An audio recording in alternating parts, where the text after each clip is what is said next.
new type of email scam emerges this year targeting university email accounts.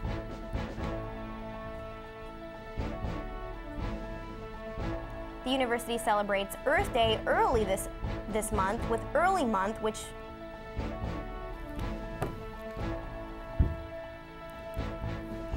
And Michigan's only known Wolverine is found dead this weekend. All this and more on Ann Arbor's only local newscast. Newsfeed starts now.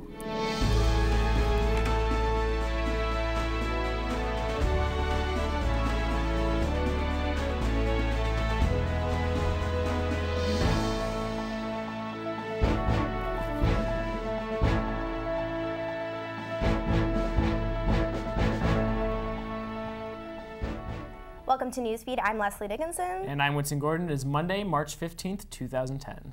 Let's head straight into our top story for this evening. With the onset of spring comes Earth Day and raised awareness for environmentalism. Though Earth Day is April 22nd, U of M has chosen to display their long-standing support of the day by instead celebrating Earth Month. Events begin this week and continue through April. As U of M gears up to celebrate the 40th anniversary of Earth Day, President Mary Sue Coleman calls this year's Earth Day a, quote, opportune time to reflect on the past 4 decades and focus on solutions for the future. Events include a teach-in regarding sustainability, Earth Diag Day, and several more lectures regarding the environment and the economy, science, and technology. A full calendar of events is provided at umich.edu/Earth Day. It's pretty cool. Yeah. I feel like with all the talk about, environmentalism and stuff on this particular campus, it's like every day is Earth Day. I know, it seems like it's such a, everything is green here, so yes. it's kind of, it just makes it a little bit more special that they're having some events for it. So everyone should definitely check out that website and go to some of the events. Absolutely. In campus news, Proposal 2, a statewide civil rights initiative, which passed in 2006, bans the use of affirmative action in admissions for public universities. U of M administrators discussed the impacts that this proposal will have on the university and the future of academics at a discussion hosted by the National Society of Black Engineers, titled The Rise and Fall of Affirmative Action. Panelists for the event included university deans and vice provosts. Proposal 2 has been the source of much controversy because some believe that it may have led to the admission of unqualified students. Associate Vice Provost Ted Spencer stated that admitting unqualified people simply wasn't true. Since Proposal 2 passed in 2006, the percentage of underrepresented minority students enrolled in U of M has declined from 812 students in 2005 to only 535 students this year. James Holloway, Associate Dean of the College of Engineering, said that the number of applications by underrepresented minority students is near the level of 2005, but because of the limitations that Proposal 2 has placed on the university, Holloway said in terms of getting those students to come, it's getting more and more difficult. To learn more about the effects Proposal 2 will have on the university and what the university is doing, visit www.diversity.umich.edu.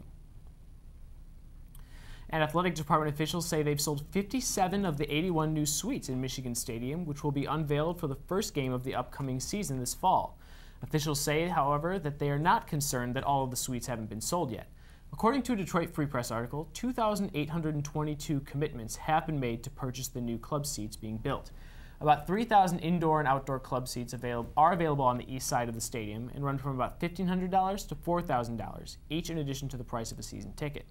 According to Senior Associate Athletic Director for Development Joe Parker, once the department has sold 70% of the suites and club seats, the project will have paid for itself. The suites will cost buyers $55,000 to $85,000 annually. A large portion of the funds from each sale is considered a contribution to the university and is used to finance the stadium renovations. At President Mary Sue Coleman's fireside chat last week, Coleman addressed the issues regarding the NCAA's recent allegations against the Michigan football program. The charges, which were announced last month, include allegations that the football program violated rules regarding the number of coaches that can work with student athletes and the number of allowable practice hours. Coleman didn't explicitly discuss the investigation, but said that the university has 90 days from when they received the allegations to respond. She said that she would not try to dodge any allegations that prove to be true, and that the university is not making excuses if there are in fact things that were done wrong. Finally, she said that she believes the football program is still in good standing and is maintaining its good reputation. Students without cars on campus and looking to grocery shop are offered a new solution to the steep on-campus prices. LSNA freshman Lucas Garski and Michael Zhang have been working on developing their student-run business, Ann Arbor Grocery Delivery, since last November. The service is one that the two freshmen say, quote, is really needed by students without cars on campus. Garski and Zhang purchased bulk items from Sam's Club and Meijer and deliver students groceries of a choice at a 15 to 25% markup. These prices are significantly lower than grocery prices at places such as White Market and Village Corner. Ann Arbor Grocery Delivery is currently working with empowered entrepreneurs hip on working to expand their business on campus. To fill two current vacancies, Margaret Marchak and David Mason have been appointed Associate Vice President and Deputy General Counsel in the University of Michigan Office of the Vice President and General Counsel. Mason began his role March 1st and is responsible for labor and employment matters. Marchak will arrive on April 5th to lead legal matters. And a new type of sophisticated and convincing malicious email attack has targeted university accounts. Twice this academic year, some U of M email users have received a message that includes a logo associated with a real, although former, U of M organization. Such attacks, known as phishing, are employed by scammers in an attempt to gather personal information from users. This email also included a link which was directed the user to an exact duplication of U of M's authentication page. After entering a username and password, which was captured, the user was then redirected to U of M's real page as though the information had been mistyped. This latest attack demonstrates how cybercriminals are looking for new ways to scam users. If you receive an email that looks suspicious, Information Technology Central Service asks users to go to safecomputing.umich.edu to look at a list of the latest phishing messages sent to university email accounts. That's definitely important, I think. I actually got an email similar to this. I don't think it was the one that actually had the logo on it, but I definitely got one a few weeks ago, and I think it's definitely important for people to know, because sometimes you might read an email and think, oh, they just need to know my information, and you'll send it in. But if you ever get something that looks suspicious, or that you need to send in your unique name or your password for sure, definitely be sure to go to that website and check it out. And definitely a good way to tell when you first get the emails, if you click on the link and if you look at the URL and it's not actually a umich.edu site, then you know. Even though the page looks exactly the same, it's definitely important to look at that address bar and make sure that it's... Right, because it's obviously not the same, so. Right. So, tonight we have Alex in the studio to... Oh, I'm sorry. Alex is not doing our weather yet. First of all, we'll talk about Ann Arbor Fiber. Yeah, we do have actually more tech news. Google, we've talked a few times in the past in Newsfeed about Google's new fiber optic initiative across the country. But today I got a chance to talk with Laura Patterson at ITS about Ann Arbor's initiative to try and get them to come here. So let's see what she had to say. Google announced a new project to test a new fiber optic super high-speed internet in the homes and businesses of a community in America. This internet would be 100 times faster than the broadband most of us experience today, and Ann Arbor is currently lobbying to be the community in which it's installed. And so we are trying to show Google that Ann Arbor has just the right mix of an educated workforce. We have an outstanding healthcare system.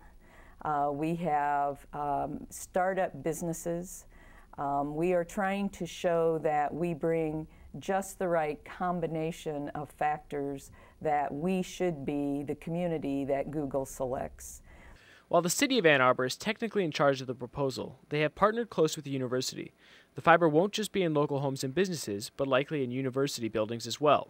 The university is part of the community. Now, we already have high-speed connectivity across the university, so if you're within the university, you have pretty high-speed connectivity. But you're absolutely correct. We would exploit it both within and outside of the university. It would be part of our quick adoption plan. Similarly, it won't just be consumers that will experience faster downloads. The hospital, for example, has big plans for the possibilities that such an increase in speed could bring. The hospital has pointed out to us, for example, is that having high-speed connectivity into the home could completely change the way healthcare is delivered. So think about the television set that becomes your video conference, and it's the way you interact with your doctor. And